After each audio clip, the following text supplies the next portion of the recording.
Lo presento, Carlos del Frade, por las dudas si alguno no lo conoce, periodista, algunos lo escuchan por radio. Algunos lo hemos votado también. Vamos. Del Frente Social y Popular, está bien. Diputado de la provincia. Así que los dejo con él y vamos a ver, le hagan preguntas también después si pasa, Javier. Sí, está bien, está bien. Buenas noches. Bueno, listo, ya creo que estamos para arrancar. Listo, Carlos. Muy bien. ¿Cómo les va? Buenas noches. Muchas gracias por la invitación. La verdad que es un gustazo venir a las bibliotecas populares, siempre. Desde muy pibe estamos recorriendo escuelas y bibliotecas populares, presentando libros, dando charlas sobre esta cuestión apasionante que es la historia. Yo siempre empiezo últimamente las charlas contándoles que yo tengo 2 fechas de cumpleaños. Yo nací el 5 de febrero del 63, pero volví a nacer el 10 de mayo del 2015, porque el 10 de mayo de 2015, corriendo una media maratón en Rosario, tuve paro cardíaco, 3 operaciones de bypass. Se ve que estuve un rato del otro lado, no me quisieron de allá, me devolvieron. Entonces cuando te hacen eso del electroshock, te lo cuentan después, y que no salís, y que salís a la tercera vez cuando te ponen una droga directamente con una inyección. La operación me la tuvieron que hacer 9 días después porque no se podía estabilizar la taquicardia. Ahí empezás a pensar en eso que significa la muerte en cualquier momento. Hay algo así como una especie de reverdecer de la mitología griega cuando hablaba de las parcas, como 3 señoras grandes que juegan caprichosamente con la madeja de la vida y cuando se les ocurre cortar, cortan. Ese mito de las parcas se me ocurrió directamente proporcional a lo que me había pasado. Uno sabe que está casi desprestado en el universo, pero mientras que esté uno en un lugar, me da la sensación que no hay que perder el tiempo. Si hay algo que nos cuesta mucho, es poner la cabeza donde están los pies. Y eso a mí me ocurrió cuando me estaba recuperando y cuando recién me empezaba a levantar. Estás durante 2 meses en posición horizontal en la cama y empezás a levantarte de a poquito. Y a mí me pasó que mi hija menor, la Luli, empezábamos a salir a caminar dando una vuelta a manzana con esa cicatriz en el pecho que te daba las marcas de lo que había pasado. Entonces en un momento determinado yo empiezo a cantar, en realidad a destruir la canción, pero que siempre la canto: la vida es una moneda, quien la rebusca la tiene. Algo que cantó maravillosamente Juan Carlos Baglietto. Y cuando yo empiezo a cantar, la Luli, mi hija, empieza a cantar conmigo. Y cuando empieza a cantar conmigo, yo digo: uy, qué lindo, Luli, estás cantando con papá. Y ahí fue el misil a la conciencia de lo que me dijo Luli. Luli me dijo: papi, siempre cuando vos cantás, yo canto con vos. Y fue un misil a la conciencia. ¿Dónde diablos estaba yo que no escuchaba a mi hija cantar conmigo? Y ahí me di cuenta de la importancia de lo que significa poner la cabeza donde están los pies. Porque siempre el sistema nos roba de tal manera el tiempo, nos hace tan esclavo de aquello que el sistema nos marca que tenemos que hacer después, que siempre tenemos la cabeza en otro lado. Y genera que, por ejemplo, no escuchemos a nuestra hija cantar con nosotros. Entonces, a partir de ese momento, 2 cuestiones claves. El mito griego de las parcas es bastante parecido a la realidad. Caprichosamente, la madeja de la vida puede ser cortada en cualquier momento y es indudable que hay que poner todo en el momento en donde uno esté. Un año que se llama El lado oscuro de la justicia santafesina. Porque un día como hoy, 15 de junio de 1968, y esto lo anotamos en el libro, aparece la primera intervención del Poder Judicial en la provincia de Santa Fe. En medio de lo que era la dictadura de Onganía, 15 de junio de 1968, se quería hacer un acto por los 50 años de la reforma universitaria. La dictadura lo impide. 3 jueces de la provincia de Santa Fe le dan permiso a la muchachada para que haga ese acto y sin embargo eso genera la intervención del Poder Judicial. Esos 3 jueces renuncian: Juan Carlos Gardela, el doctor Basualdo, el doctor Fábrega, renuncian y se interviene el Poder Judicial de la provincia a través de un abogado cordobés que se llama Darío Saráchaga, y desde entonces se conoce aquello como la intervención Saráchaga, un día como hoy. ¿Qué era eso? La intención de colonizar al Poder Judicial de la provincia de Santa Fe para que los jueces, los fiscales y demás trabajen de acuerdo a los poderes económicos, eclesiásticos, empresariales o políticos. Eso que pasó hace 50 años atrás, un día como hoy, se reitera en la provincia de Santa Fe, se reiteró en democracia, se construye un poder judicial generalmente vinculado a los sectores del poder, y eso llega hasta nuestros días. Por eso ahí empieza a aparecer esto de la clave de lo que significa para mí contar la historia. La historia siempre se cuenta desde el presente. No se cuenta por lo que significa el pasado, sino porque uno elige contar cosas del pasado en relación directa con el presente.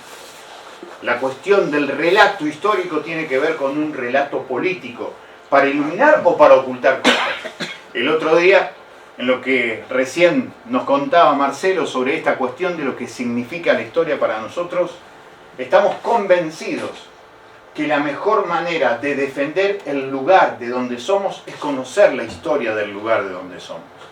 Si vos no conocés, si vos no querés algo, ¿cómo lo vas a defender?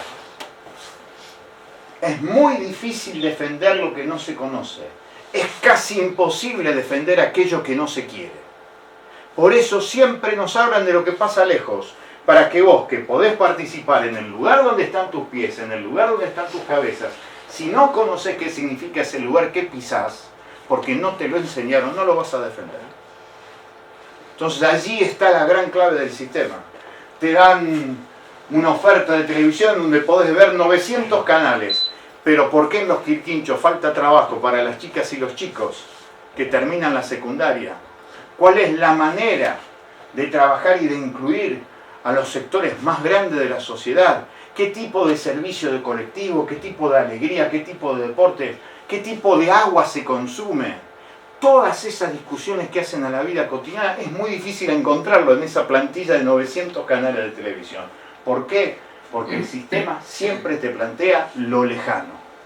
Porque lo lejano aleja. Y lo cercano acerca. Tan simple como eso. Pero siempre nos dicen, ¿a quién le puede importar lo que pasa en los Quirquinchos? A la gente de los Quirquinchos le debería importar. Pero eso siempre se nos dice que es de menor calidad.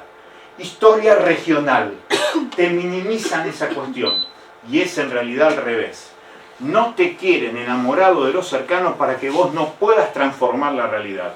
Te quieren siempre discutiendo por cosas lejanas, en donde tu opinión no cuenta, porque se decide justamente muy lejos, en donde vos no participás. El sistema siempre plantea desvínculo, el desvínculo con lo cercano. Y además, lo que tiene que ver con la raíz. Si nosotros sabemos cuál es el sueño colectivo inconcluso de las generaciones anteriores, sabemos dónde vamos. ¿Qué es la Argentina para cada uno de nosotros? Ahora se viene el 20 de junio. El 20 de junio es una fecha muy interesante para pensar. 20 de junio de 1820. Manuel José Joaquín del Corazón de Jesús Belgrano. Una de las mentes más extraordinarias de su época. Segundo promedio en la Universidad de Valladolid en 500 años. A los 20 años era el presidente del Colegio de Abogados y de Cientistas Económicos de Salamanca. Todavía hoy se escucha el viejo dicho, aquel que sostiene que lo que natura no da, Salamanca no presta. ¿Por qué? Porque Salamanca era la idea, la síntesis de la sabiduría. Belgrano a los 20 años era el presidente del Colegio de Abogados y Cientistas Económicos de Salamanca. Segundo promedio en la Universidad de Valladolid. Sin embargo, vuelve a estas tierras. Virreinato del Río de la Plata. La última construcción política de los españoles sobre el siglo XVIII. Y le dicen, cuando tenía 24 años, lo hacemos secretario vitalicio del consulado acá en estas tierras. ¿Saben lo que significaba? Un sueldo actual de 100.000 pesos a un pibe de 24 años. Hoy, piensen en esto, darle 100.000 pesos y decirle, este cargo lo tenés hasta que te mueras. ¿Qué piensa un pibe de 24 años hoy con eso? No me caliento más por nada. Hago la plancha, ya está. Ya llegué con 24 años, lo único que me queda es disfrutar. Sin embargo, ese tipo no lo pensaba así. Se enamora de 3 palabras, y aquí hay otra de las claves necesarias. Somos las palabras que nos navegan por dentro. Y algunas de las palabras que nos navegan por dentro nos enamoran, nos hacen ser lo que somos. Somos las palabras porque son las palabras las que nos ayudan a pensar, a sentir, a soñar, a proyectar.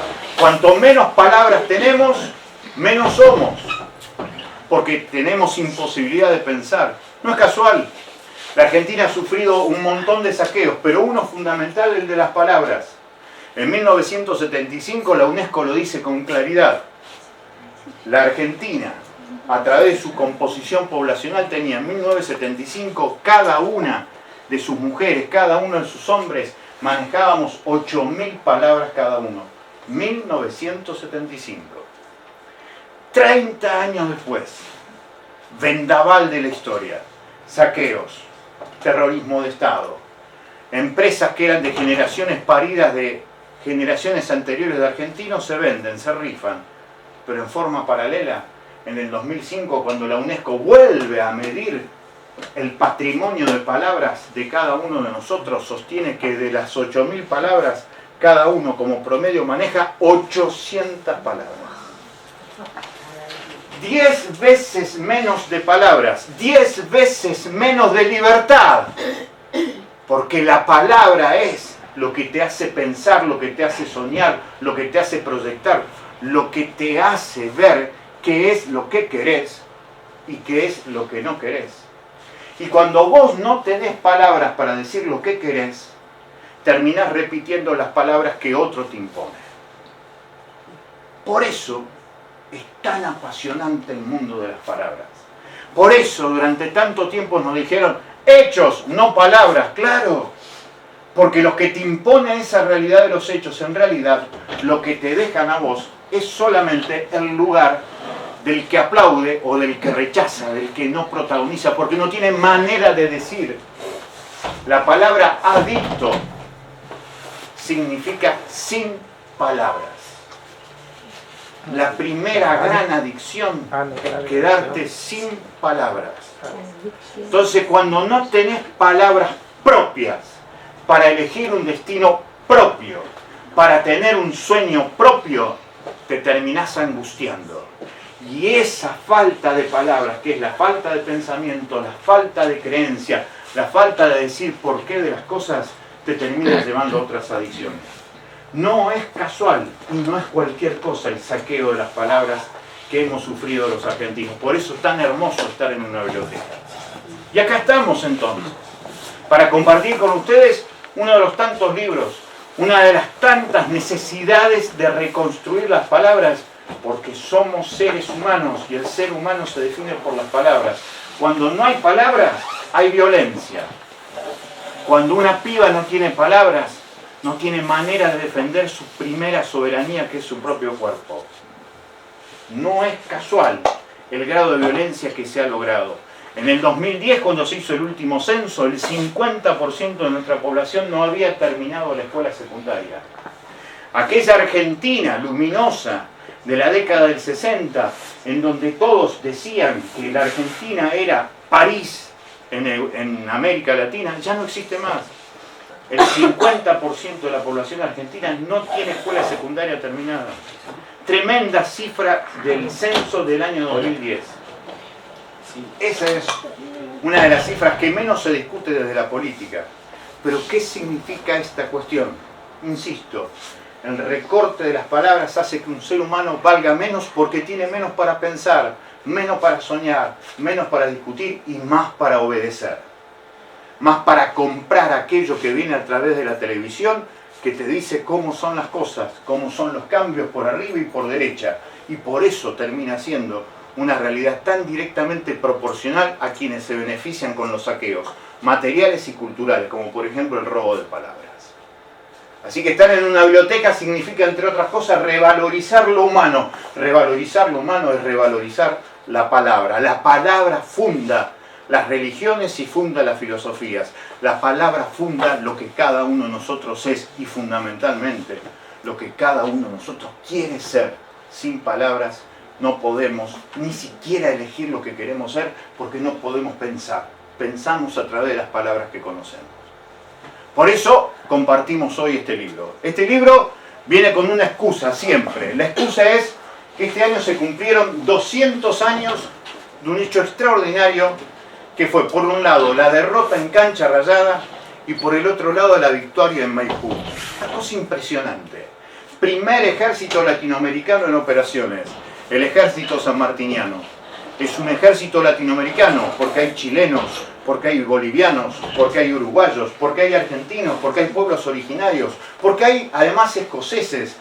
Hay una serie de confederaciones en ese ejército que tiene una bandera propia, que es la bandera del ejército de los Andes. Y de pronto, en Cancha Rayada, 19 de marzo de 1818, ese ejército es derrotado.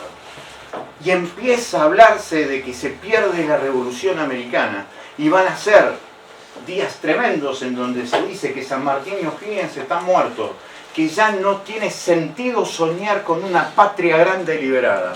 Y sin embargo, del 19 de marzo de 1818, el 5 de abril de 1818, 17 días después, se gana nada menos que en Maipú, en una de las batallas más fenomenales de la historia de Latinoamérica, porque allí vienen regimientos españoles que eran invictos, como por ejemplo el regimiento Burgos, que no había perdido una sola batalla en su historia, llegan aquí y allí se gana. Fíjense qué pedazo de metáfora. Ustedes lo van a leer en el libro porque hay un relato pormenorizado de día por día, incluso con personajes que creamos y con la historia de los principales tipos que están vinculados a Cancha Rayada, a Maipú. En 19 días se pasó de una derrota colectiva a una recuperación en una victoria. Digo esto para los que generalmente muchas veces decimos no tenemos esperanzas, no tenemos ideales, no sabemos en quién creer. Fíjense ese proceso. En menos de 20 días el proceso de la Revolución Latinoamericana se recupera y se gana. Por eso nosotros escribimos sobre Cancha Rayada y Maipú vinculado al presente. 200 años después, muchos sectores populares creen que están sintiendo los efectos de una derrota parecida a Cancha Rayada. Sin embargo, lo que hay que decir, que así como está la noche más oscura, el amanecer puede estar cercano. Y aquello de que si Cancha Rayada fue una derrota, 19 días después vino Maipú. De la derrota a la esperanza, aquello que forma parte de la historia. ¿Es Maipú o Maipo? Nosotros decimos Maipú, pero bueno, más allá de esas cuestiones... Porque para mí es Maipo. Bueno, después de eso, nosotros escribimos en el libro, desarrollamos toda una serie de acontecimientos que tienen que ver con esos recuerdos redondos en la historia. Por ejemplo, este año se cumplen también 50 años de un hecho fundamental y fundacional que significó para nosotros el documento de la CGT de los argentinos, 1 de mayo de 1968, en donde se decía con absoluta claridad que la realidad de los sectores mayoritarios en Argentina será mucho mejor cuando son esos sectores los que ocupen el lugar de las decisiones, del destino de los bancos, del destino del trabajo. Se cumplen 50 años también. Por eso nosotros en el libro vamos incluyendo distintos documentos que hablan de lo que significa aquel 1 de mayo del 68, el manifiesto de la CGT de los argentinos. Ponemos parte de lo que significa el manifiesto liminar de la reforma universitaria de 1918, esto de que los dolores que nos quedan son las libertades que nos faltan. Esto que tanto hay que recuperar, incluso ahora nosotros estamos discutiendo una ley provincial de educación, nosotros somos uno de los autores de esta ley provincial de educación. ¿Cuál es el rol de las maestras, de los maestros, pero también de las alumnas, de los alumnos? ¿Cómo se gobierna la educación en medio de un proceso en donde todo parece mercantilizarse? Hace poquito denunciamos lo que significa un proceso de negocio que se denomina la cajita feliz, como aquello de McDonald's, porque te venden universidades privadas y también universidades públicas un conjunto de análisis, de cursos por los cuales obtenés una determinada cantidad de puntos y podés ganar los concursos en la educación secundaria. Esto fue denunciado. Esto forma parte de pensar la educación. ¿Qué es? ¿Es un derecho humano, social, accesible para todos? ¿O simplemente el privilegio del que lo pueda comprar? Estas cosas que hoy de nuevo se plantean en la Argentina estaban ya planteadas en lo que significaba aquel documento del 1 de mayo del 68 de la CGT de los argentinos y también en aquel, el manifiesto liminar de la reforma universitaria, un día como hoy, de 1918. Y después jugamos con los fantasmas de la historia. A mí me invitan a dar charlas en escuelas primarias para chicos de 6 y 7 años. Hay que hablar con chicas y chicos de 7 años. Decía Janusz Korczak, que era un extraordinario pedagogo polaco, que acompañó a sus chicas y a sus chicos a las cámaras de gas del nazismo. Le habían ofrecido salvarse, pero él dijo que no. Iba a tener el mismo destino que sus chicas y sus chicos. Y fue a la cámara de gas con ellos. Lo cierto es que Janusz Korczak dejó muchísimos materiales sobre educación. Él decía que para estar a la altura del alma de un chico había que estar en punta de pies. Así que el esfuerzo de comunicarse con los chicos siempre es un esfuerzo realmente muy pero muy grande. Lo cierto es que cuando llegamos a las escuelas primarias le decimos a los chicos algo a ver si los enganchan. ¿Cómo los enganchamos hablando de historia? Y entonces empezamos a decir, ¿ustedes saben que tienen fantasmas en cada parte de sus ropas? Ustedes vienen con fantasmas a la escuela. Entonces los pibes abren grandes los ojos, porque le estás diciendo algo que los intriga, les llama la atención. ¿Cómo es eso de los fantasmas? Te dicen los pibes.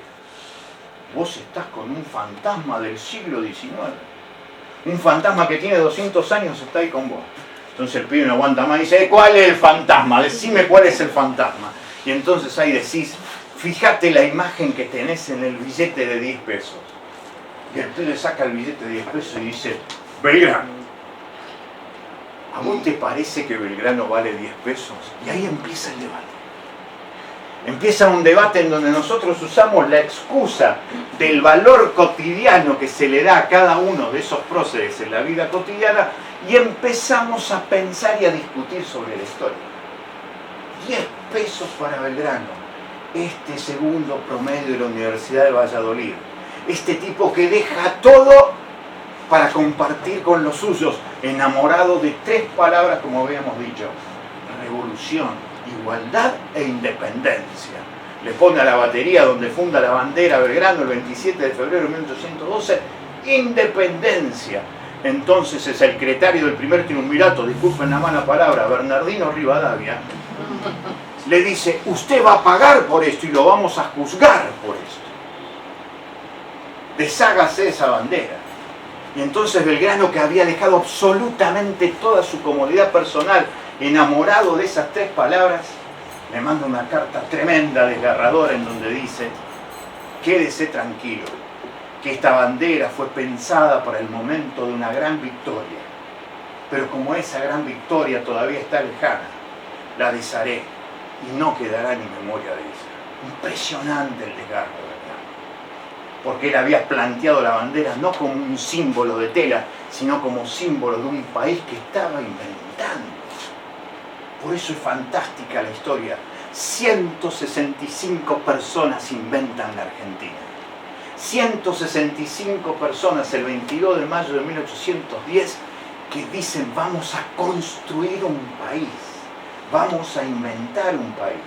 Por eso siempre cuando aparece la discusión, somos los mismos de siempre, somos los poquitos mismos de siempre, siempre hay que pensar que nosotros somos el resultado de 165 tipos que soñaron inventar un país. Y estos más de 40 millones que somos hoy, seguimos ilusionados por aquellos desesperados enamorados de palabras como pueblo, revolución, independencia. Ese Belgrano estaba enamorado de eso.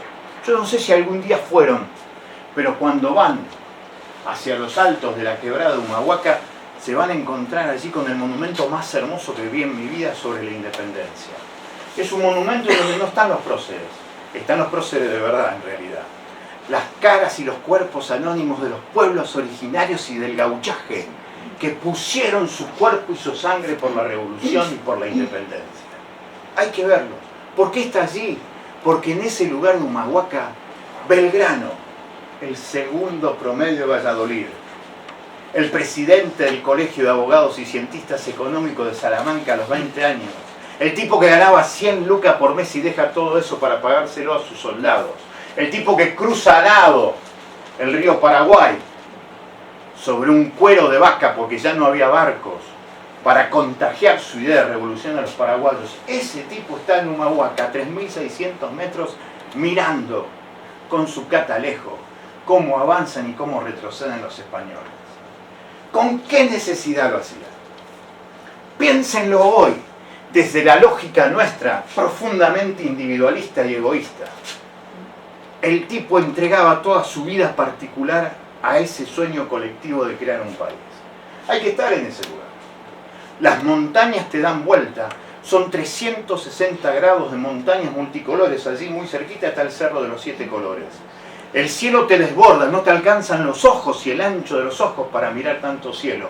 Y ahí te das cuenta de la maravillosa construcción que hace la naturaleza, pero te das cuenta también de la soledad cósmica, de lo que significa estar en esas montañas. 200 años atrás estaba ese tipo, ¿con qué necesidad? ¿Qué miraban los ojos de Belgrano? ¿Qué cosa miraban? Y ahí me di cuenta de algo, de esta cuestión de lo que significa la historia en sus tramos más íntimos.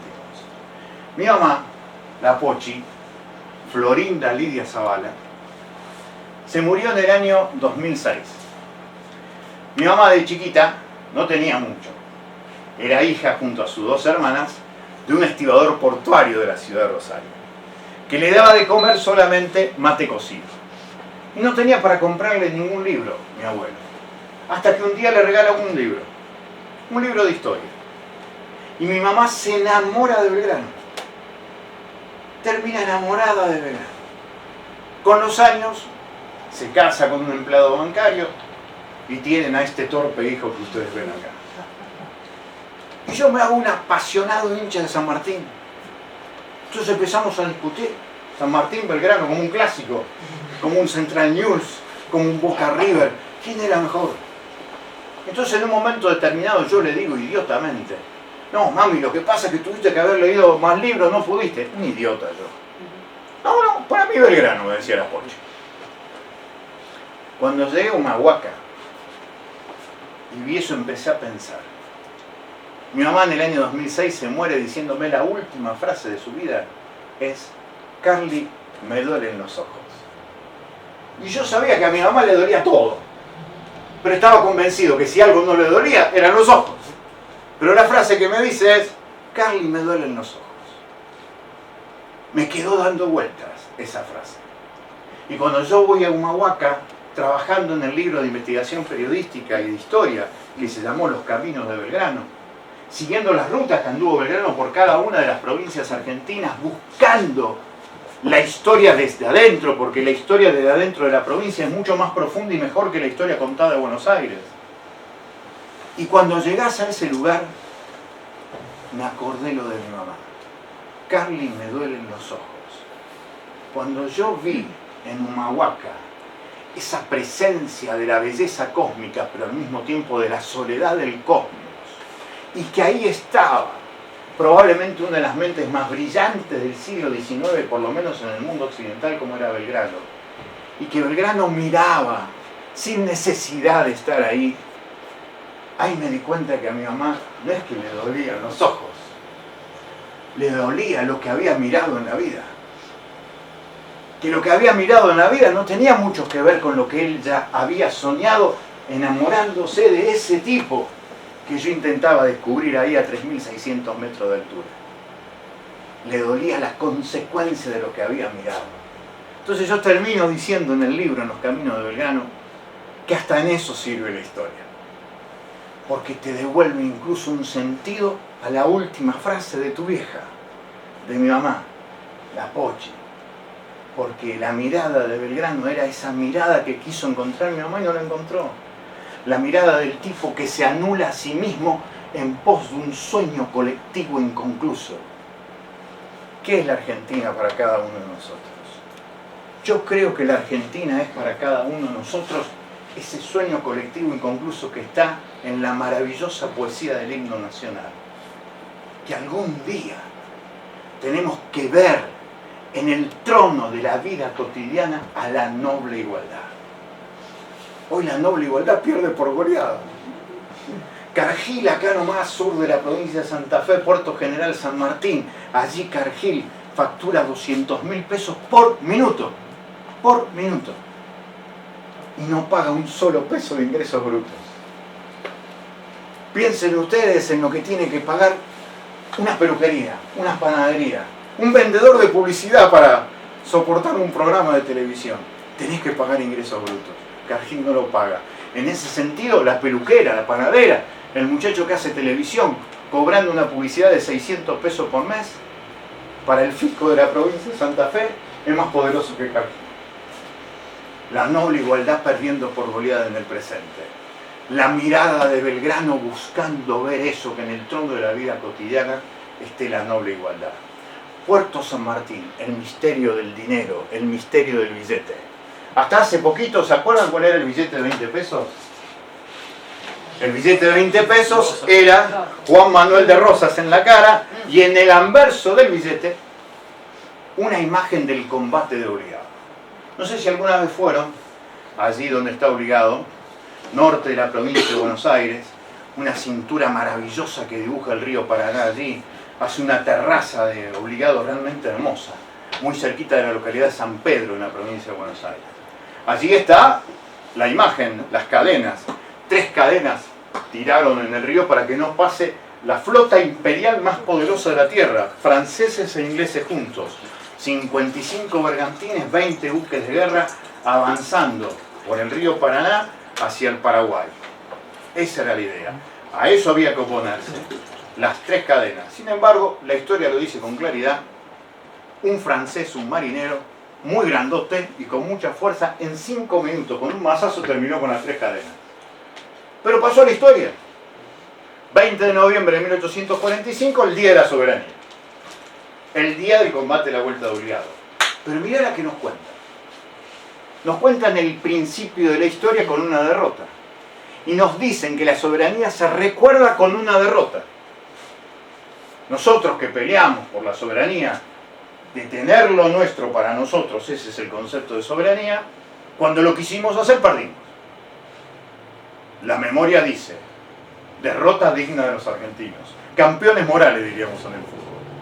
Lo cierto es que ese 20 de noviembre de 1845 se inicia un proceso, se denomina la Guerra del Paraná. Los ingleses y los franceses pasan, van al Paraguay, pero cuando vuelven los volvemos a enfrentar. Lo enfrentamos en el Tonelero, a la altura de Raballo, lo enfrentamos en San Lorenzo, y el 4 de junio de 1846, acá, en la provincia de Santa Fe, en lo que es la angostura de Punta Quebracho, le ganamos. Y ahí había abuelos, padres y chicos jóvenes peleando. Había mujeres peleando. La angostura de Punta Quebracho. ¿Dónde es eso? Puerto General San Martín. ¿Dónde es eso? ¿Dónde está Cargill? Cargill, que corre el Monumento Nacional, que era una cruz que recordaba Punta Quebracho, lo corre 200 metros para poner allí su alambrado. Porque la multinacional hace lo que quiere. Si vos le preguntás a muchísimas maestras, maestros y profesores de historia que te cuenten la historia de Punta Quebracho, es muy probable que no lo sepan. Y es muy probable que ninguna santafesina y ningún santafesino sepan que nosotros, el pueblo santafesino, nuestros ancestros, le ganaron a las flotas imperiales más poderosas de la tierra. No nos enseñaron eso. El Día de la Soberanía debería ser el 4 de junio por aquella victoria en Punta Quebracho. Pero no convenía que eso se supiera y se recordara de esa manera. ¿Saben por qué? Porque no conviene que se sepa que el pueblo, cuando se junta y decide pelear contra el más poderoso, le puede ganar. Y como no convenía eso, contaron el principio de la derrota de la Guerra del Paraná, no el final donde ganamos. ¿Cómo se cuenta la historia? Se cuenta en función de lo que vendrá, para que los que vengan pidan permiso en la historia. ¿Quién hace posible a San Martín? ¿Quién hace posible a Belgrano? ¿Quién hace posible a Maipú o Maipo? Como quieran. ¿Quién hace posible eso? Las grandes masas que lo siguen. Lo colectivo hace que el individuo se convierta en líder. Por eso es tan importante verlo. nosotros hacíamos este análisis del billete de 20 pesos y decíamos, Rosa es una figura controvertida. Lo del combate de obligado es muy interesante. Día de la soberanía. ¿Se sabe en la provincia de Santa Fe que ganamos en Punta Quebracho? No se sabe. ¿Por qué? Porque no conviene que se sepa que si un día pudimos, tal vez otro día también podamos. Y eso es lo que no conviene que se sepa. Por eso nosotros seguimos en el libro y nos metemos en el hoy dibujito que reemplaza a los viejos dibujitos de los próceres. Belgrano ya no está más. San Martín, el padre de la patria. 5 mangos valía San Martín. Ni un chicle te compras con 5 mangos. El famoso padre de la patria, que echan de la patria. Está 30 años exiliado el cuerpo de San Martín. Recién lo traen en 1880. Muchos no lo querían al papá. Lo trajeron recién en 1880. No convenía que se supiera lo que hizo San Martín. San Martín gobernó 3 veces. Capitán general en Chile, protector general del Perú y además gobernador de Cuyo. Y cuando lo fue, Bartolomé Mitre lo cuenta. Mitre dice en su libro sobre la emancipación sudamericana y el general San Martín, dice con claridad, lo primero que hizo San Martín, repartió las tierras en partes iguales con los huarpes y con los gauchos. Decomisó los bienes de la iglesia, todo en pos de la construcción del primer ejército latinoamericano en operaciones, que es el ejército de los Andes. Hizo el primer plan de vacunación de la Argentina y dijo que era obligatorio que las chicas y los chicos menores de 18 años tenían que ir a la escuela. Y hizo un decreto número 2, cuando fue gobernador de Cuyo, protector general del Perú y capitán general de Chile. Prohibido emitir metálico para pagar cualquier compromiso con el extranjero mientras existan necesidades internas. Cualquier relación con el presente no es mera coincidencia. Entonces, cuando cualquier pelafustán se para el 17 de agosto y dice hay que seguir el ejemplo del padre de la patria, uno tendría que decir al mejor estilo Diego Maradona, empezá vos, fierita. Empezá no pagando compromiso con el extranjero mientras existan deudas internas, porque eso hizo San Martín. Y porque San Martín hizo eso, lo echaron. Por eso lo terminan exiliando y por eso cuando murió, bien muerto está. Lo trajeron 30 años después al padre de la patria.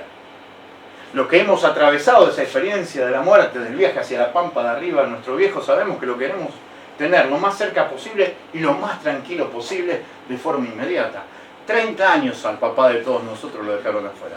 5 mangos San Martín. Bueno, ya no está más San Martín. Y Rosas, el billete de 20 pesos, ¿por qué imagen es reemplazada? ¿Cuál es el billete de 20 pesos hoy? ¿Cuál es el dibujito? Un guanaco, exactamente, un guanaco. Mirá qué imagen. Rosas es reemplazado por un guanaco. Es muy interesante. Porque, ahí está, esa es una visión muy linda y nosotros usamos esto de los dibujos en los billetes para esto que yo les decía antes. Cuando llegás a las escuelas y para no aburrir a los pibes, empezás a decir, mira, el guanaco reemplaza a Rosas. Rosas vale igual que un guanaco. Rosas es un guanaco, te decía. Y ahí hay toda una visión política de la historia. Lo mismo pasa con el billete más grande, que el otro día me lo dieron y no sabía lo que era. El hornero en el billete de 1000 mangos.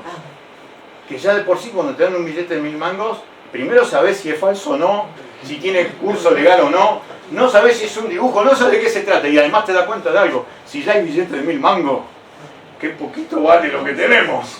Pero lo cierto es que el hornero es el billete más poderoso hoy. ¿Qué es el hornero? Entonces nosotros analizamos la historia del hornero como pájaro nacional y se van a encontrar que el hornero es el símbolo por sobre todas las cosas del pájaro que construye su casa y que lo defiende y nada más. Es una buena metáfora. Antes, ¿cuál era el billete de mayor circulación y el de mayor poder económico en la circulación de la vida cotidiana? El de 100 pesos. Y en el de 100 pesos ocurrieron dos cosas fabulosas. Los billetes, con los próceres, tal como los conocimos hasta ahora, fue una construcción de Menem. En 1992, Menem dijo, estos son los próceres, para mí, los más importantes. San Martín, 5 mangos. Belgrano, 10 mangos. Rosas, 20 mangos. 50 para Sarmiento. Es interesante, pues la figura de Sarmiento es muy interesante. Y 100 mangos, el prócer de los próceres para Menem, que era Roca. El Videla del siglo XIX. El que produce terrorismo de Estado y apropia las tierras de los pueblos originarios a favor de un Estado que tiene relaciones carnales con el Imperio Británico. El kirchnerismo llega y dice, vamos a meterle otra figura. Y la pone Evita. Y esto es sensacional. Nunca Evita reemplazó a Roca. Los bancos en sus publicidades, y esto era apasionante verlo, y me gustaba mucho analizarlo con los estudiantes y los militantes, los bancos en sus publicidades hasta el día de hoy usaban como símbolo del ahorro, del crédito, a Roca. No la ponían a Evita. Era una cuestión muy fuerte. Nosotros que no somos peronistas tenemos todo el derecho de hablar de esta manera porque efectivamente lo que sucedió, no hay ninguna carga en eso. Lo que sí había una carga en que Roca siguió y persiste. Y esa es una cuestión muy linda y muy simbólica. ¿Para qué sirven estas cosas? Para que los pibes se enganchen, que la historia tiene que ver necesariamente con lo presente.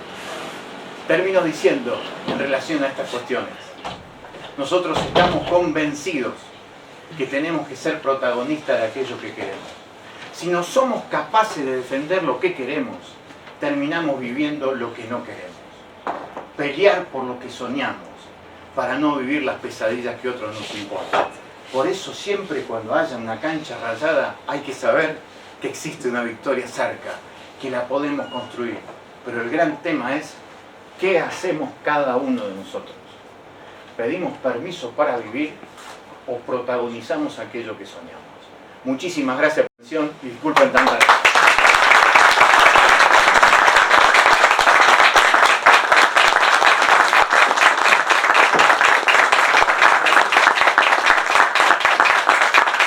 Muy amable, disculpen si los aburrí, pero bueno, ahí estamos. No, para nada. Hermoso. Bueno, ahora se abre el abanico de preguntas, cuestionamientos. Ahí, por supuesto, vendemos el libro. Vendemos bien como se vende en los colectivos, directamente para la cartera de la dama y para el bolso del caballero, a solamente 100 pesos. Un Evita o un Roca. Nosotros ahí no hacemos distinciones. Sí, Carlos, los escucho. yo te quería pedir, si se puede, Sí. ampliar un poquito, que me cuentes lo de los campazos, porque no lo sabe nadie, porque No, mira. era lo que resumía el video. Claro. O sea, que te escriben la historia Sí. a 400 Eso es kilómetros. sensacional, es muy buena la anécdota. ¿Podés contar? Villa Ocampo, para que se ubiquen. Bueno, tenemos una provincia enorme. Villa Ocampo está en uno de los 3 departamentos del norte de la provincia de Santa Fe. Es el departamento general obligado. Es el departamento que se besa con el río Paraná y con la provincia del Chaco. Allí hay 2 grandes ciudades. La cabecera es la ciudad de Reconquista. Y la otra ciudad, muy cerquita, Villa Ocampo.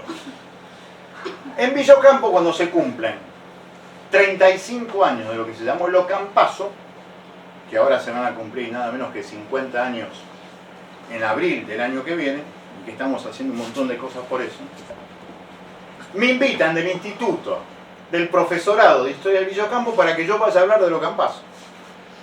Yo sin cara dura voy, pero me daba vergüenza. ¿Cómo le voy a hablar a los historiadores de Villa Ocampo del Ocampazo? Era como venir a hablar de la historia de los Quirquinchos ante gente que vive en los Quirquinchos. Te da mucha vergüenza. Pero soy un cara dura, voy. 400 chicas y chicos de distintas edades, estudiantes, todo de historia. Apasionante. Entonces yo hice toda la reconstrucción del Ocampazo a través de los diarios. Y a través de algunos testimonios que había tomado, como por ejemplo de un gran sacerdote tercermundista, acá hablamos del tercer mundo también, que fue Rafael Jacuzzi, que fue el que encabezó lo que se denominó la Marcha del Hambre cuando cerró en Ingenio Arno, y a partir de allí hicieron una Marcha del Hambre a Santa Fe. Eso fue el Ocampazo, 11 de abril de 1969. Entonces yo voy contando esta historia y llega un momento que digo, bueno, discúlpenme muchachos, la verdad que soy un atrevido, ¿cómo les voy a venir a contar a ustedes la historia del Ocampazo? Ustedes que son estudiantes de historia, son profesores de historia, deben estar podridos de hablar del Ocampazo, les digo. Y ahí es cuando te das cuenta, y por eso siempre uno está parado, de la mirada de Vaca. ¿Vieron cuál es la mirada de Vaca? La mirada de Vaca es esa mirada en donde no hay nada. Está en otro lado el oyente, el espectador. Y vos te das cuenta de la mirada de Vaca. En ese momento tenés que irte, tenés que piantar porque te das cuenta que no le llegás nada. Mirada de Vaca. Y entonces cuando le veo una mirada de Vaca, absoluta indiferencia, ahí retrocedo y le digo, porque ustedes saben lo que fue los campazos, ¿no? No, nadie sabía.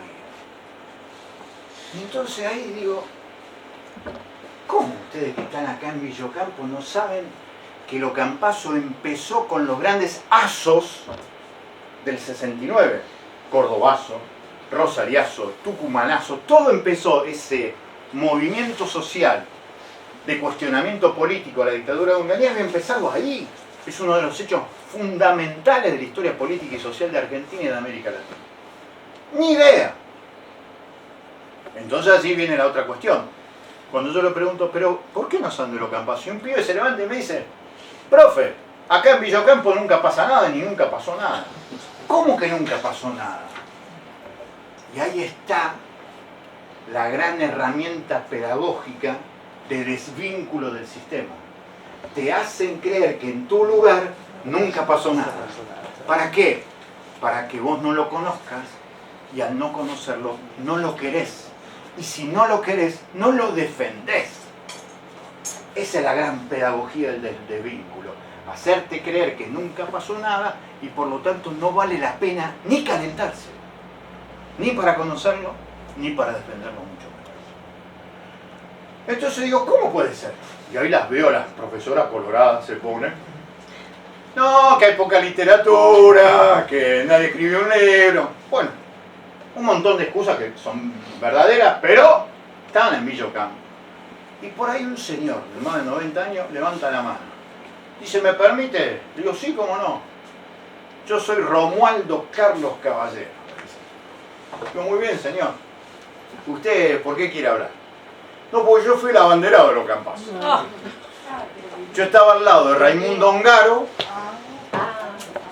el secretario general de la Secretaría de los Argentinos en aquel momento, y del cura Rafael Jacuzzi. Y nos tuvimos por 3 días que refugiarnos en una parte del monte que todavía quedaba, en las copas de los árboles con la bandera original. ¡Mirá qué historia! Es para filmar una película. Y entonces yo le digo, señor, muchísimas gracias por contarlo. Le pido 1000 disculpas que usted tuvo que haber contado esta historia, me imagino, por millonésima vez. Y ahí el tipo, una vez más, me descubre la pedagogía del sistema. No, señor, yo nunca la conté en público. 35 años habían pasado. Y el abanderado de los campazos, que tenía tan fenomenal historia, nunca había contado su historia en su propia ciudad. ¿Qué significa eso? Que el tipo tenía vergüenza de contar allí lo que él había vivido.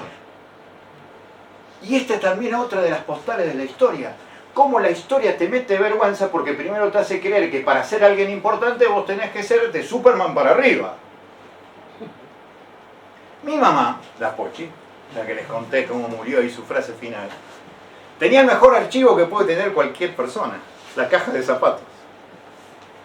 Y en la caja de zapatos, yo por supuesto, cuando piantó para la pampa de arriba, me metí a ver qué había.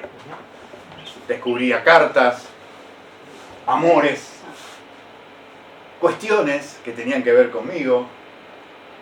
Y de pronto descubro un carnecito marrón que decía SUPA, Sindicato Unidos Portuarios Argentinos. Y ahí decía Alfredo Zavala. Alfredo Zavala era don Alfredo, mi abuelo. Hincha de Boca fanático, yo hincha de Central, siempre nos peleábamos, pero todos los martes el tipo religiosamente se compraba el gráfico y hablábamos de fútbol, y en la tarde que me cuidaba a veces me daba una copita de anís. Yo era muy chiquito y tenía esa pedagogía, pero bueno, ese era don Alfredo, un fenómeno. Unas espaldas tremendas por estibador portuario, el que le daba mate cocido a mi mamá y a sus 2 hermanos. Y ahí decía delegado. Delegado. Mi mamá, cuando vio que yo crecía con esta cuestión de buscar la historia, me había contado que su tío había sido delegado anarquista de los trabajadores del puerto de Rosario. Su tío había sido delegado anarquista de Rosario. Entonces yo le decía, bueno mami, contame algo más del tío. ¿Cómo era tu tío? ¿Qué hacía? ¿Cuándo se metió? ¿Qué pasó? No, no te puedo contar. No te puedo contar porque esas cosas no se cuentan. Cuando vi la caja de zapatos, me di cuenta que el delegado no era el tío. Era el padre. Y le daba vergüenza. Y le daba vergüenza. El sistema le había metido tanta vergüenza y tanto pesar que incluso llegó a negar a su propio padre. Entonces fíjense el poder de lo que significa la historia contada desde arriba. En primer lugar, en el lugar donde estás nunca pasa nada. Por lo tanto, si nunca pasa nada, ¿para qué estás vos si nunca pasa nada? Te hacen desvincularte, te sacan del protagonismo. Vos sos incapaz de protagonizar algo en un lugar donde no pasa nada. Y después lo otro. Si formás parte de una historia obrera cuestionadora del sistema, cuestionadora de las patronales, por ejemplo, te la van a marcar, te van a tachar. Las famosas listas negras. No, no hagas lío porque bancate, no, que te despidan sin indemnización, total después encontrar trabajo, porque si le haces juicio, seguro que después no encontrás laburo. No. Pero todo eso todavía pervive. Y tiene que ver con esta forma de hacer de la historia algo en donde nosotros seamos espectadores. San Martín cruzó los Andes. ¿La cruzó solo San Martín? No. 4.000 pibes menores de 25 años cruzaron con él. E hicieron de San Martín esos 4.000 pibes. Belgrano ganó la batalla de Tucumán. No fue Belgrano. Belgrano llegó a Jujuy, ahí a Humahuaca con 200. Y en Jujuy, en la batalla de Tucumán, 5 meses después, eran 4.000. Era un fenomenal líder político. ¿Cómo multiplicó esos 200 tipos y los convirtió en 4.000 5 meses después? Porque ahí encontró una mujer maravillosa, una tal Juana Zurduy, que hablaba el idioma de las mayorías, el quechua. Entonces iba a Belgrano a hablar, Juana le traducía en quechua y eso generó esa fenomenal movilización que terminó ganando. Primero Tucumán, después Salta, y ahí es cuando Rivadavia le dice, una vez más, vuélvase, esas provincias no sirven para nada, véngase hasta Córdoba, y Belgrano desobedece. Segunda vez que los juzgan a Belgrano por desobediente, la primera vez lo habían juzgado por la bandera. Entonces no es San Martín cruzó los Andes, San Martín fue la expresión individual de una voluntad colectiva de 4.000 pibes de 25 años que fueron capaces de cruzar las montañas más altas del planeta Tierra sabiendo que del otro lado en una de esas lo esperaba la muerte. ¿Por qué lo hacían? Porque estaban enamorados de palabras. Independencia, revolución, igualdad, los enamoraba. Hacer algo para que esas palabras salgan del diccionario y se conviertan en algo cotidiano. ¿Está bien? Bueno, en Villocampo, ¿cómo terminó eso? ¿Cómo terminó eso? Lo de Villocampo, desarmame un poco. Sí. ¿Es todo lo de la Liga Agraria? Parte de las ligas agrarias. Ahí empiezan a fundarse las ligas agrarias. Las ligas agrarias empiezan con un gran desarrollo en 1970 con el gran obispo en aquel momento de Resistencia, que era Di Stefano, Ítalo Di Stefano. Ítalo Di Stefano le da mucha manija a las ligas agrarias, había un gran desarrollo de sacerdotes por el tercer mundo, pero es en la década del 70 que comienzan a conformarse como ligas agrarias. Antes, el prólogo de las ligas agrarias tenía que ver con este Rafael Jacuzzi, que había adherido al movimiento de sacerdotes por el tercer mundo, pero no es un reclamo del agro, es un reclamo industrial, el cierre del ingenio Arno. Entonces, a partir de eso, el tipo expresa la desocupación de los obreros industriales y hace esa marcha del hambre, fantástico. Después sí, todo eso va a converger en las luchas de las ligas agrarias. 11 de abril del 69, una maravilla. Lo que pasa que, perdón, Sí.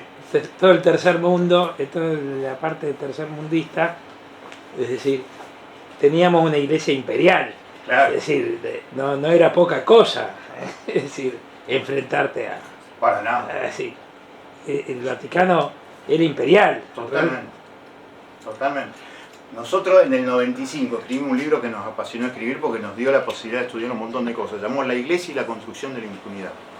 Ahí denunciamos el caso Storni, por ejemplo. Nosotros fuimos los que denunciamos Storni. Nos compramos el libro de Derecho Canónico. y estudiamos mucho la historia.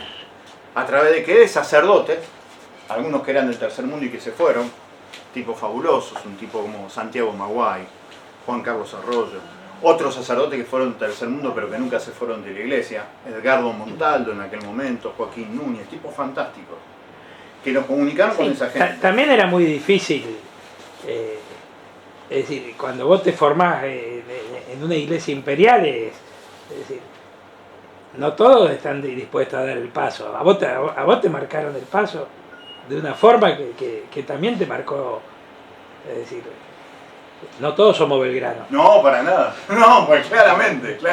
Eso es lo claramente. que no es por defender a nadie. No. En realidad no hay que defender a nadie.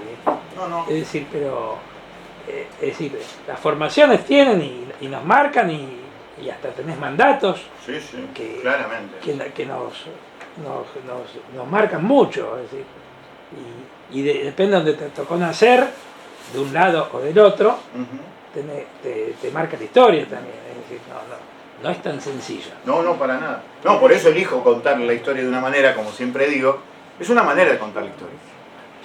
Lo que sí hacemos nosotros es que con retazos de información contamos esa historia en este presente. La palabra adicto me dijiste todo. Sí, es muy fuerte. Es muy fuerte. Muy fuerte. No, y yo quería decir que con respecto a las ligas agrarias, yo nací allá. Ah, mira. También hay un tema del que no se hablaba. Porque era como que inculcaba mucho miedo. O sea, yo lo pasé. Ahí. ¿De dónde sos vos? Yo nací en Reconquista. Ah, en Reconquista. Pero vivía en el Sombrerito, que está en el Arroyo Saibal, que está entre Villa Campo y Reconquista. Bueno, y mi papá realmente nunca me pasó eso. Nunca realmente se lo pregunté si él formó parte de las ligas agrarias. Sí me acuerdo que él tenía un amigo que estaba muy involucrado en las ligas agrarias. Ah, mira. De eso sí me acuerdo, yo porque él iba a mi casa. Pero yo sí, mi papá, creo que algunas reuniones ha ido, pero nunca se lo pregunté. ¿Por qué? Porque era un tema del que no podíamos hablar. O sea, que él no nos contaba. ¿Y tu papá nunca te contó nada? Nunca. No se la podemos ver. No, Solari, un tal Héctor Solari, era el amigo de mi papá que estaba en el libro. Remo, el de naturaleza viva. Cuando vino todo el problema de De la represión. la represión, este tal Solari desapareció, o sea, nunca más. No sé si qué fue la vida de esa persona.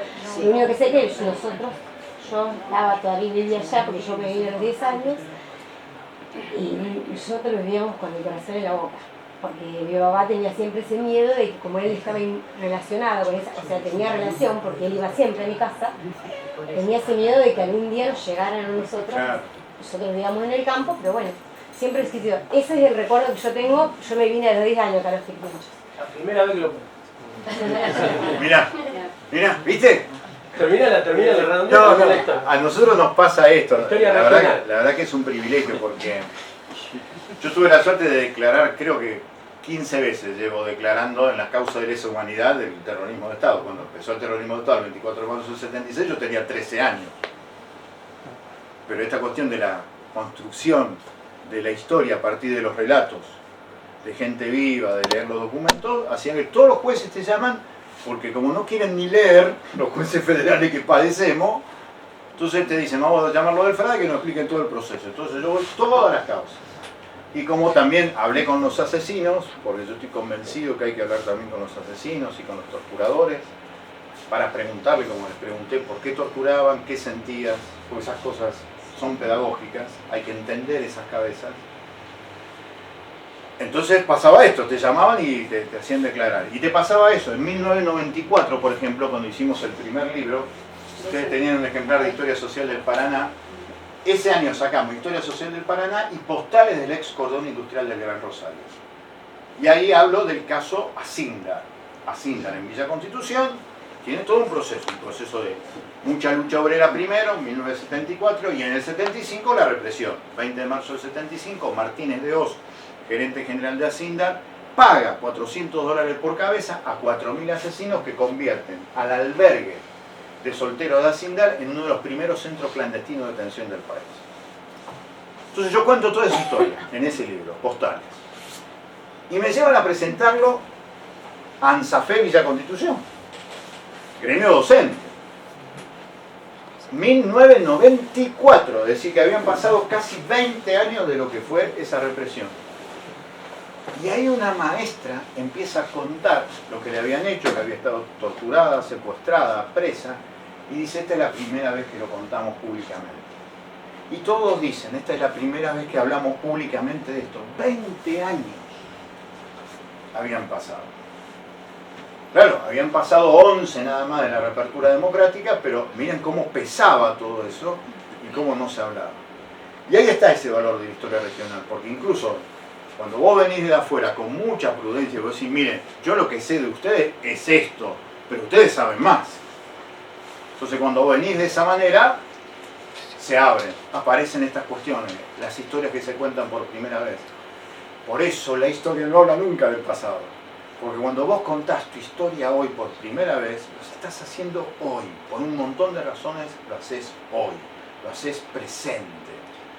Y eso tiene mucho que ver. La concepción de la historia no son cuestiones del pasado, sino elegir del pasado cuestiones que tienen que ver con el presente. Una cosa más, antes de aburrirlo definitivamente. Hay tres definiciones de historia, muy lindas, que yo siempre cuando doy los cursos, a mí me gusta mucho la etimología. A mí cuando me echaron de página 2, yo agarré el dinero ese y me compré los 6 diccionarios etimológicos de Joan Coromina, que son diccionarios azules. Bárbaro tiene una etimología que significa extranjero, pero ubica lo extranjero en el interior. ¿Quiénes son los bárbaros? Los que siguen a Facundo. ¿Quiénes son los bárbaros? Los que siguen al Chacho Peñalosa. ¿Quiénes son los bárbaros? Los que siguen a Güemes, los que siguen a Artigas, los bárbaros.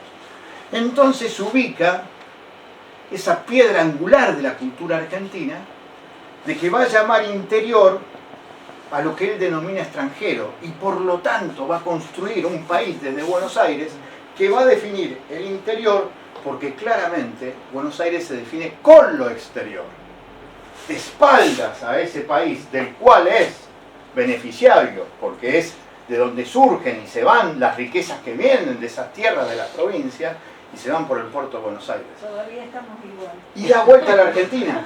Mirá cómo terminamos siendo. Hasta no hace muchos años, cuando yo llegaba a Buenos Aires a laburar, todavía alguno me decía, ¿qué haces pajuerano? Sí. Pero es la inversión, la da vuelta, es eso que hizo Sarmiento. ¿Cómo pajuerano? Si yo vengo desde adentro de la Argentina, en todo caso vos sos el pajuerano y me tenés que decir a mí padentrano. ¿Por qué? Porque estamos dando vuelta, educados para mirar a lo que viene de afuera. Y esa piedra angular de esa cultura europeísta, sin serlo, que cree que lo del interior es extranjero porque le dice bárbaro, es Sarmiento, es la gran piedra angular que produce. Y sigue. Y no sigue. en todos. No, pero sigue. Bueno, pero es apasionante, qué lindo que es. Pero Me quedé con lo que Ahí va. contaste de tu papá. Sí. Fíjate cómo el trabajador, al perder su oficio, su trabajo, que le da su dignidad, hace mella en la persona que puede disparar para cualquier lado. Sí, sí. Que faltaría hacerle ver a la sociedad el brillo ese que te da el trabajo. Y sí. Y la segunda, perdón por la ignorancia, no sabía lo de Punta Quebracho, si podés extender un poquito. Ah, bueno, no, eso fue así. 20 de noviembre de 1845 se meten los 55 bergantines, que eran barcos, por sobre todas las cosas, con mercadería que traían de los puertos de Liverpool, de todas las cuestiones inglesas. ¿Para qué? Para empezar a sofocar a ese desarrollo incipiente industrial que fue Paraguay. Por eso después viene la guerra del la guerra del Paraguay. Paraguay. Por Nosotros eso acá que escribimos de esto. Es impresionante. Había que destruirlo a Paraguay y lo destruyeron. Pero bueno, la idea de Inglaterra era eso, empezar así en 1845 llevando todo eso. Cuando llega acá, con el conflicto que ya habían sucedido con los franceses en 1839, en 1845, es la excusa justa para ser acompañado a esa carga comercial con 20 buques de guerra, de franceses e ingleses. Principal potencia del mundo. Entonces Rosa dice, bueno, vamos a mandarlo a Lucio Mansilla, comandante de las tropas, para ver ahí en la vuelta de obligado, a ver si le podemos ganar. Lo hace pedazo. Se pierde. Van hasta Paraguay. Pero cuando empiezan a volver, de nuevo, Mansilla empieza a armar lo que queda. Y lo que queda son gauchajes, familias gauchas. Y la gran victoria se obtiene el 4 de junio de 1846, acá, en Punta Quebracho, en Puerto General San Martín. Le ganamos a la flota imperial más poderosa de la Tierra. Y plantean la rendición incondicional. Imagínate eso. Eso hace la autoestima, al orgullo. Contale a una chiquita, a un chiquito de los Quirquinchos que nosotros le ganamos a los más poderosos de la Tierra. ¿Como naval o terrestre? O ya... Naval y terrestre. Naval y terrestre, Naval y porque terrestre. La terraza era maravillosa, está a 40 metros del río, pero igual después se bajaron y hubo pelea y ahí le ganamos también. Nunca se le contó esto a las chicas y a los chicos de Santa Fe. Nunca se le contó a las chicas y a los chicos de la Argentina. Nosotros le ganamos a la flota imperial más poderosa. repetime la fecha. 4 de junio de 1846. ¿No había un italiano que después se hizo famoso, él y la mujer, luchando en un barco, defendiendo... ¿En obligado decir? Sí, Puede ser, puede ser. no me puedo acordar No. cómo se llama. ¿Puedo decir Garibaldi? No. No, No. Garibaldi es posterior. No, No. me parece que no. Bueno, no. Sí. Pero lo cierto es que incluso hay todo un recorrido, porque nosotros hicimos también después un libro sobre el gaucho Rivero. Y el mito del gaucho Rivero es que justamente termina perdiendo la vida después de que lo torturan en Inglaterra, pero lo dejan vivo. Termina perdiendo la vida en la batalla, en el combate, porque técnicamente es un combate, el combate de la Vuelta de Obligado. Claro. Y yo me fui hasta ahí y vi todos los apellidos de los muertos. Y ahí aparece un Rivero, pero hay 50 Riveros. Claro. Pero bueno, lo cierto es que esa historia, si vos lo contás de pibes, si vos le decís, nosotros acá le ganamos, es otra historia. Por supuesto. Es otra historia. Pero eso está Ahora documentado. también de la Sí, está documentado. ¿Dónde está? ¿El qué decís vos, lo del Lo de gaucho la- Rivero? No, lo de la barranca. Ah, no, eso está registrado en todos los libros de historia, desde el Pepe Rosa hasta Mitre lo cuenta eso. La batalla de Punta Quebracho. Lo que pasa, que vos ¿qué hacés con el relato histórico? Con lo que hacés con el relato histórico algún día lo oficializás. Eso pasó con San Martín. 1934. Es como yo siempre digo que la independencia de los santafesinos es de 1815, ¿no? 1815. Totalmente. 29 de junio de 1815. En Arroyo de la Chica. Arroyo de la Chica. Exactamente, artiguista. Es así. Y bueno, Es así. es una discusión que tengo con todo el mundo. pero- Nosotros lo dijimos en la Cámara de Diputados.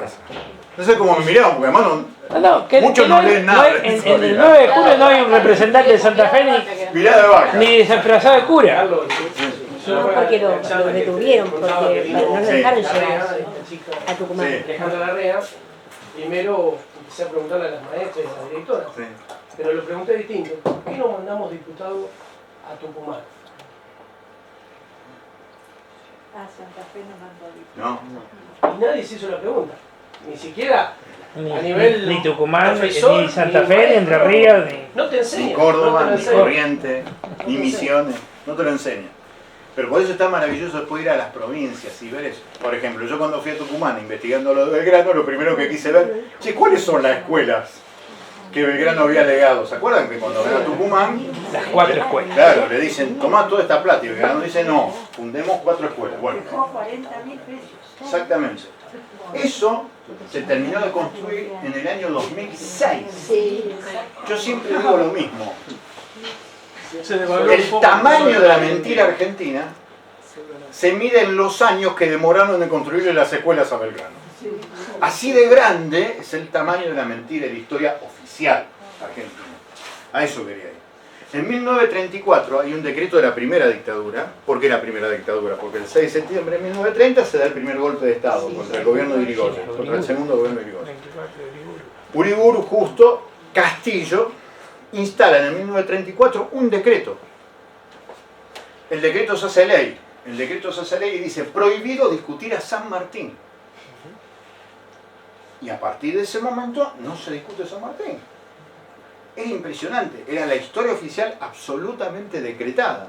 Y por lo tanto, ni se te ocurra pensar, como pasó, que San Martín puede ser hijo de una guaraní como Rosa Guarú, porque ahí el Instituto Sanmartiniano te salta a la yugular. Ahora, si vos decís, como dijo un juez de la provincia de Buenos Aires, Juan Bautista Segiano, que San Martín era un agente inglés, no se calienta, porque en Inglaterra no se calientan. Ahora vos decís que un guaraní se te ofende, porque claro, está todo el racismo que tenemos adentro, la cuestión de clase, eso es tremendo. Y eso se vio cuando se cumplieron 150 años de la muerte de San Martín, en el año 2000, en donde se hizo una presentación en Rosario, y yo me acuerdo que fue impresionante.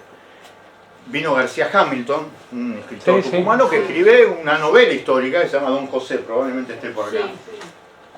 Es un hermoso libro, está muy bien escrito y demás. Después, las discusiones son políticas. Pero ahí Hamilton pone esto de que San Martín en realidad era hijo de Rosa Guadalupe. Es una historia novelada. Hamilton dice, esto es novelado. ¿Y Alvear, pues? Sí, y de Alvear, de Carlos María de Alvear. Pero bueno, Alvear viene con él, entonces por lo tanto debe ser el padre de Alvear del que habla. Porque Carlos María de Alvear viene con él en la fragata Giorcani. El padre dice. Pero bueno, vamos a suponer, y esto dice Hamilton. Se le hizo un piquete del Instituto Sanmartiniano. Pero ¿sabe por qué? No era la indignación de que podría haber sido un emisario inglés. La indignación era porque el tipo decía, hijo de guaraní. Y entonces Gregoria Matorra, ¿qué onda con Gregoria Matorra era la compañera de San Martín? de San Martín. Ah, fue digamos un hijo como si fuera extramatrimonial, digamos. No, en realidad es así. Hay un libro maravilloso que probablemente lo tengan. Para mí el mejor libro de San Martín que se escribió se llama Seamos libres, lo demás no importa nada, que es una frase de San Martín, de Norberto Galazo, que recopila todos los libros de San Martín, todos los libros. Y ahí es maravilloso, porque pone la partida de nacimiento de la hermana de San Martín. San Martín tuvo 7 hermanos, y entre 2 hermanas, 4 hermanas y 3 hermanos creo que eran. La partida de nacimiento de la hermana es junio, supónganse, de 1778. Entonces ahí está todo mal. Porque la fecha oficial del nacimiento de San Martín es el 25 de febrero de 1778. ¿Cómo la misma mamá parió en febrero y después en junio? Se lo tardaron en sacar.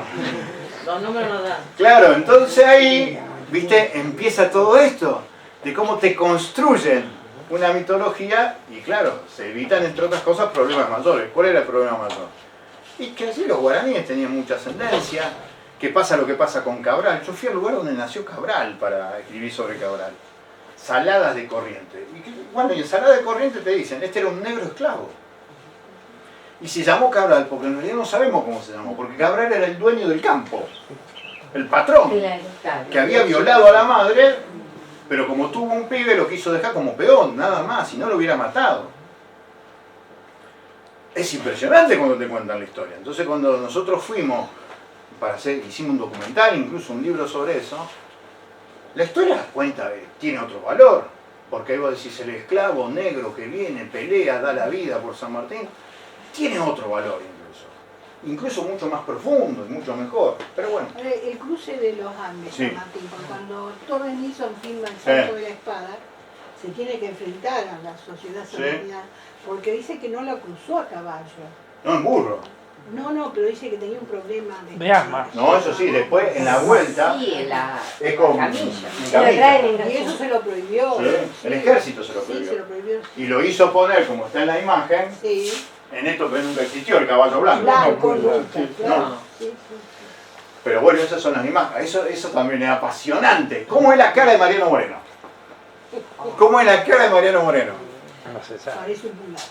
Un mulato, sí, morocho. Porque en realidad cuando vos ves, bueno, los más viejos, tipos como yo, no los más pibes. Antes está envenenado, después. Mariano Moreno, ¿te acordás la imagen del Villiquen? Iba a decir por eso el Villiquen. Hoy decir Villiquen no dice nada. Bueno, el Villiquen, la imagen del Villiquen es un tipo regordete, muy blanco, con bucles en el cabello. Esa es la imagen de Mariano Moreno oficial. Pero hay un retrato de Mariano Moreno del año 1809, es decir, 2 años antes que fuera envenenado, en donde lo pintan con unos ojos... ¿Vieron Nosferatus, la película de Drácula? Bueno, flaco, picado con viruela, con ojos de loco, totalmente desencajado, y ese es su retrato. Pobre Guadalupe. Claro, pobre Guadalupe, efectivamente, pobre Guadalupe. Bueno, esa cara tiene más que ver con lo que después describe el propio Saavedra en sus memorias, cuando habla de la famosa frase: hacía falta tanta agua para apagar tanto fuego. Eso lo dicen las memorias Saavedra. Y eso es muy, muy interesante. ¿Cuál es la verdadera cara? ¿Cuál es la verdadera altura de San Martín? ¿Existió ese caballo blanco? ¿Por qué nos contaron eso? Cuando cantamos la famosa marcha de la bandera, la cima de los Andes escaló. ¡Mentira! Nunca la bandera argentina escaló la cima de los Andes, porque la bandera del ejército sanmartiniano era un ejército popular latinoamericano, no era esa bandera. Pero él no había traído de Inglaterra ¿A quién es? los planos para cruzar. El escocés, Tomás Maitland. San Martín lo trae, Tomás Maitland, eso lo escribió Rodolfo Terrani en un libro hermoso, Sí. que se llama El Plan Maitland. Maitland era un escocés que se contacta con San Martín porque forman parte del partido político clandestino que se llamaba la Logia Lautaro. Partido político clandestino que se llamaba la Logia Lautaro. Y Maitland le dice, para liberar América, este es el plan. Entonces, a partir de eso muchos dijeron, San Martín era un agente inglés porque seguía el plan del escocés. No, porque lo que hizo fue usar el plan del escocés para crear una patria grande, totalmente independiente, pero bueno, esa fue la discusión del año 2000. Claro. En esa discusión es cuando a García Hamilton le hacen el piquete y lo quieren colgar porque dijo que era hijo de una guaraní. Algunos historiadores dicen que San Martín superó hasta la hazaña de Napoleón. Sí, claro. El cruce de los Andes, sí, era segundo. El primero en la masonería era Bolívar. Por eso es el famoso misterio de Guayaquil. Claro, cuando dice San Martín, bueno, listo. Porque Bolívar le dice, yo no voy a compartir el mando con vos, porque vos sos inferior a mí. Pero no fue también porque Buenos Aires le había quitado. Sí, aparte le declaran la muerte, Rivadavia lo manda a matar. Es impresionante. Él entra, cuando vuelve, entra a Mendoza y está incógnito. Clandestino, absolutamente, exactamente. Porque Rivadavia le había mandado a matar, le manda a poner precio en su cabeza. Esa es una carta que le manda a San Martín a su amigo Tomás Aguado, en donde le cuenta eso. Y ahí es una maravillosa carta que le manda Estanislao López. Estanislao López, Otro censurado. sí, se entera de eso y le dice a San Martín, general, usted venga, que yo con mis blandengues lo acompaño a Buenos Aires para que se haga cargo del gobierno. Esa carta nunca le llega a San Martín. ¿Quién la intercepta? Belgrano. Ahora, yo cuando estuve en inglés. Y se lo intercepta porque Belgrano no quería más derramamiento de sangre entre Ahora, Darío, vos Mirá si le hubiera llegado a la vos carta. que decís que un censurado López. En Rosario, yo busqué, y no sé si es así, pero Estanislao López es una calle muy chiquita por no sé dónde, o sea, no existe. ¿En Buenos Aires hay? Tenés la Plaza López. Santa Como Fe, calle no. Santa Fe, Artigas, Rivadavia, todo sí, Buenos Aires. Tan nuestro, ¿no? Sí, Y sí. en Rosario no lo, ni siquiera acá le dan la importancia. No. Acá no tenemos. En Santa Fe sí. En Santa Fe sí. No, no sé. No. Ya, en Santa Fe sí, nosotros Es General Paz. Y bueno, ¿y cómo le pusieron Santa Fe al, ¿Cómo? Pero todo proceso. al puente? Está más No, censurado que Artigas. claro, totalmente. En Rosario creo que está sobre el río, me parece que buscando hay una Sí, calle. puede ser que aparezca. Darío, en Pero Santa bueno. Fe sí, nosotros cruzamos la Claro. Los porteños no nos van a poner No, en vos en Santa Fe López, tenés ponemos la acá. avenida Brigadier General López. Ah, la avenida. Es decir, en Santa el, Fe sí. en el fondo tenemos dos Santa Fe también, Sí, seamos o honestos. más, o más. No, no, me Sí, sorprendió, sí, ¿sabes? Yo ya sé que no, pero es me decir, sorprendió ese, viste, yo Es una vez decir, pensando, estaba en Rosario, ¿cómo no hay ninguna calle Sa- que llame López acá? Santa Fe del Sur no es Santa Fe del Norte. Tenés la Plaza López. ¿Viste la Plaza López? No, no la conozco. Pellegrini y la Prida. Pellegrini y la Prida. Pellegrini y la Pellegrini de Buenos Aires. Buenos No me Aires. manejo mucho No, Rosario, no pero importa, bueno, más eso- o menos me doy cuenta de la No, pero diferencia. aparte tampoco te van a decir que es la Plaza Estanislao López, te dicen la Plaza Plaza López. López. Eso lo Puede que ser decir. Juan Claro. López. Claro. López fue para el lado Exactamente. del Ahora en Lima, en Perú, el lugar que uno menos va. Sí, no, adoración, la Sí, pedida no. sí, no, sí. no. Y en Chile también. En Chile también. Lo que pasa es que, bueno, está la bronca con Chile por un montón de temas, pero hay en San Martín. En Perú sí, porque en San Martín le declara la independencia. Sí, en la catedral está Sí. la mesa donde se firmó. Que aparte lo declaran protector general. Perú es el que le paga la jubilación a San Martín. La Argentina nunca le paga la jubilación a San Martín, se lo paga a Perú. Y con respecto a lo que vos dijiste antes de Juana Zurduy Sí. y de Belgrano, los dos terminan muriendo en la misma situación. Ujú. Porque Juana Zurduy murió en la pobreza total Total. total, con una jubilación que le da Bolivia, porque Exactamente. Argentina no la reconoce, Exactamente. Con la salud y, hermana. y Belgrano termina en la misma situación, o sea, los dos terminan de la misma manera. Bueno, pero es porque ¿quién gobernaba? Dejó todo. Güemes era un fenómeno. ¿Vos sabés lo que me pasó? Oh, les cuento esta de Salta que es sensacional. Esto fue sensacional. Haciendo la investigación de Belgrano, me cuento esto. La de Salta. Llego a Salta, plaza principal, la plaza de las Cuatro Culturas. Digo, ¿dónde está Güemes? Veo un tipo en caballo. Arenal. Arenal. ¿Por qué está Arenal? Y me entré a desesperar, ¿por qué está Arenal? Entonces empecé a hablar, como siempre hablo, con historiadores del lugar. Y los historiadores del lugar, cuando te cuentan la particularidad de cada lugar, te hacen mejor la historia nacional, te la explican. Arenales, ¿por qué Arenales? Porque Arenales abrió el negocio de la minería a los ingleses. Por eso en el centro de Salta está Arenales. Y Güemes está a 20 cuadras. Alejado. Está sobre el cerro. ¿Por qué? Porque Güemes era un maldito para la oligarquía salteña. No, Güemes lo que pone con Belgrano es el fuero gaucho. ¿Qué era el fuero gaucho? Lo trataba de ciudadano el gaucho.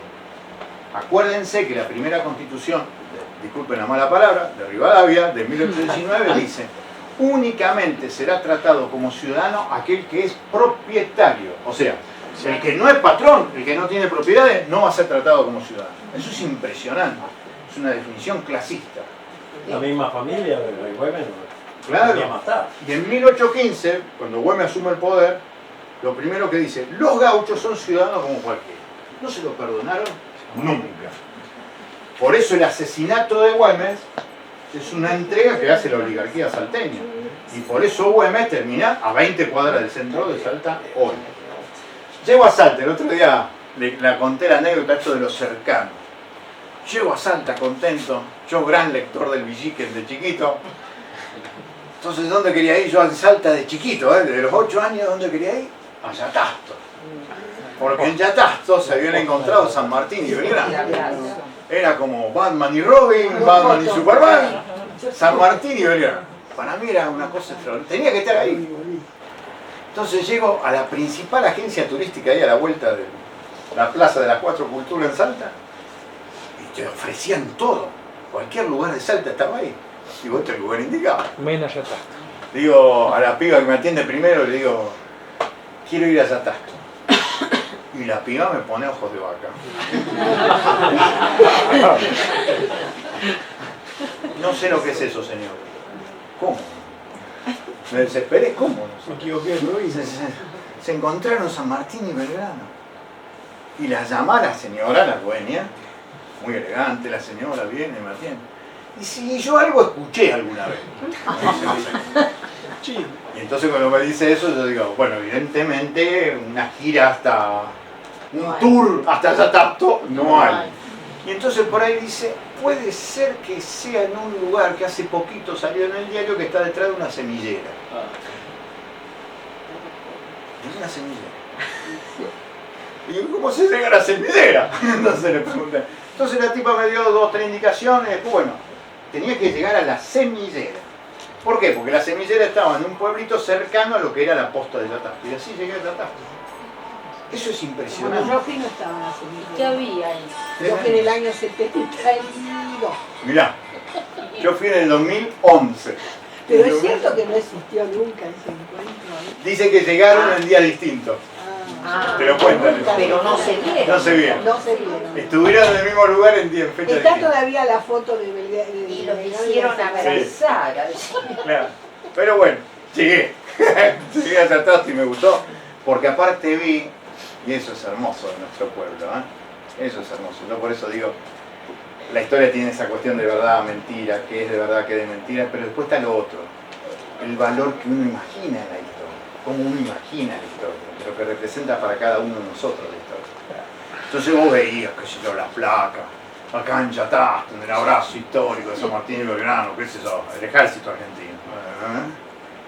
Y había una plaquita chiquita que decía, acá está el abrazo de los más grandes que pelearon por nuestra patria liberada. sindicato de jaboneros, supónganse, de Tucumán. Una placa modesta, humilde, y te enternece. Porque ¿Dispuesta eso sobre qué? para... ¿Cómo? ¿Y qué es lo que hay que represente? Una plaquita, una plaquita chiquita, pero una plaquita casi de lata. Imagínate que hay placas desde el siglo XIX para acá, que es lo único que está, y muchas están robadas. Está en un lugar y está robado. Pero dejaron esa, que era más modesta, pero tal vez la más sentida. Porque vos veías que eran de un sindicato muy chiquito, que llegaron hasta ahí y pusieron eso. Bueno, ese valor que tiene para esos trabajadores, para mí es mucho más importante que si se encontraron o no. Porque el valor que le da la gente a determinadas cosas, uno lo puede trabajar. Uno lo puede trabajar.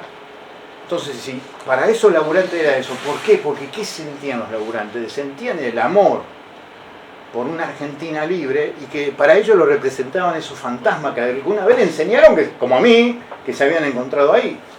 Eso es hermoso. Eso es hermoso. La placa de Punta Quebracho, ¿está? Sí, lo que no está, la bandera está a 200 metros después. No, porque si viene un salteño nos va a correr. Seguro. Tenés razón. No, es impresionante. Es impresionante. El 4 de junio del 2016, cuando se cumplieron 170 años, yo voy a Punta Quebracho. El 4 de junio.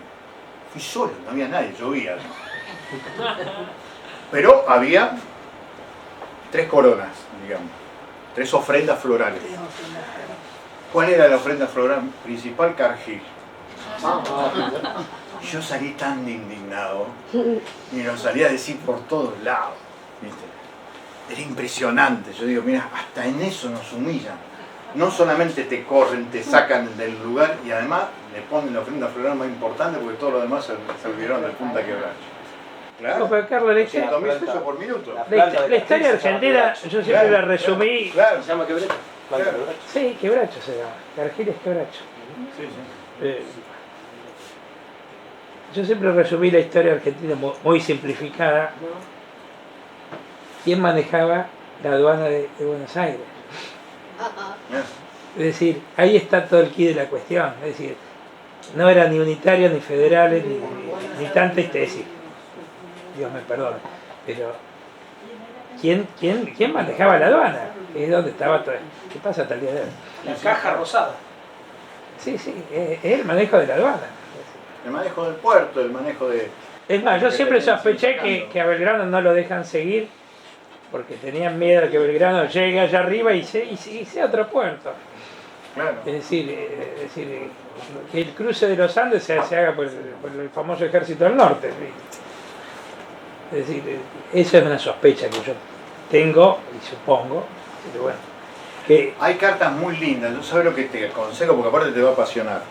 Hay un libro de Gregorio Weinberg que se llama Epistolario Belgraniano. Y ahí están las 360 cartas que Belgrano fue escribiéndose con gente muy importante. Hay casi 80 con Güemes. Son cartas hermosas.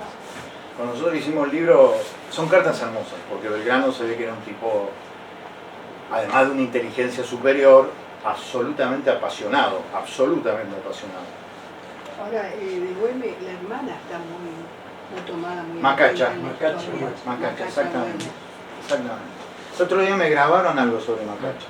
¿Sí? Sí, un grupo de pibas. Eso está buenísimo, además. Porque las pibas, en toda esta revolución feminista que está ocurriendo, empiezan también a buscar las referentas. Lo que saliera cuando lo mataron la hermana, la Manuela de Bolívar, no lo pudo retener. Exactamente. Eso fue lo que no había dicho Bolívar.